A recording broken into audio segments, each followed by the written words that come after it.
You remember permission slips as a kid, right? For activities or field trips, but as an adult, permission slips as it relates to game are a way to hack yourself into a better and more productive state. Maybe you want to be more confident or relaxed or confident or positive or optimistic.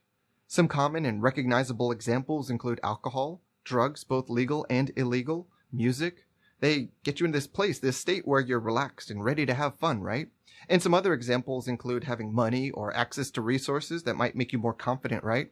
Or your well put together appearance might make you feel a certain confidence and ready to be optimistic about your chances for the night, right? Or it might even be the routine that you have for getting ready in certain situations. Those are all examples of permission slips. Do you know what permission slips you use or want to? If not, maybe you might want to reflect and identify them. Because understand, permission slips, they're neither good nor bad.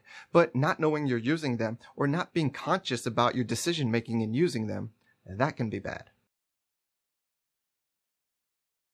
In my work, I'm often someone's permission slip. I'm the force that encourages new and necessary action. Or you might think of it as I'm the excuse that someone needs to step out of their comfort zone and do something new that's beneficial for their growth. Otherwise, they can remain stuck in their experiences and their results because their actions are stuck. In these situations, permission slips, whether me or someone else, can be great for getting someone unstuck because they give you permission to do things that you aren't quite yet comfortable doing. But your understanding and use of permission slips doesn't end there.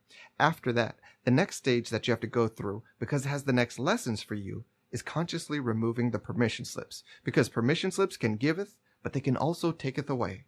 Permission slips can turn into a crutch, especially in the dating scene. For example, alcohol. You might think that you need it for a first date, so you extend an invitation to someone and say, hey, why don't we get together for drinks? And that doesn't seem like a bad idea, right? But when it becomes your only option for feeling comfortable when you're meeting someone, or when liquid courage becomes something that you're dependent upon to feel social, confident, and just relaxed, we have a problem there. And you might need to look back and realize you need to develop another option or work to develop the same effect without the permission slip. Whatever your permission slip, alcohol, drugs, appearance, or routine, whatever it is, think of it as an enabler, but also think of it as a teacher, because they teach you how you want to act, behave, and feel. But the key is, you want to achieve that desired outcome with or without your permission slip. It's like learning how to ride a bike, but with the training wheels on. Those training wheels are your permission slip to be confident and to pedal hard and fast. But eventually those training wheels do have to come off. Otherwise, they hinder your growth and your progress. You'll never learn how to truly ride a bike if you never take the training wheels off.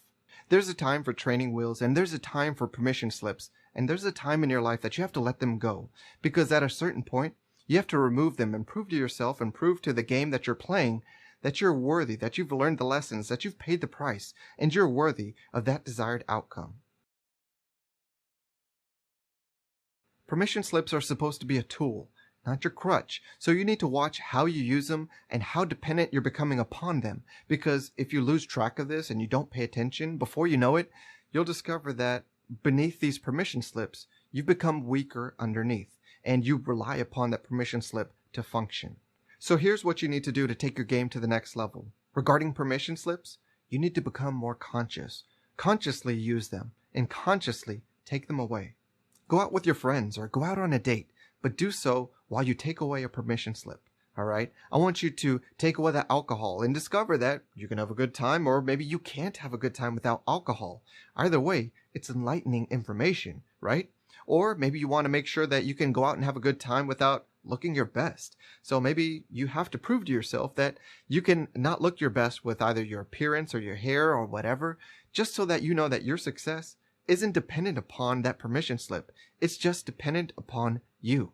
Because sometimes you actually have to prove things to yourself. And you can't just have a feeling of, well, I could go out without drinking and have a good time.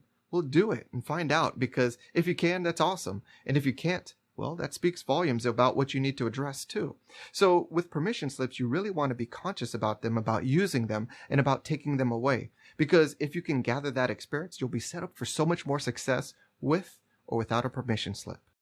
Thanks for watching. You've been watching a free preview from the online course Principles of Dating Game. To watch more free content from this course, just click over here. And to learn more about the first 50 conversations about dating game that I would have with you or anyone that I care about, click the link below.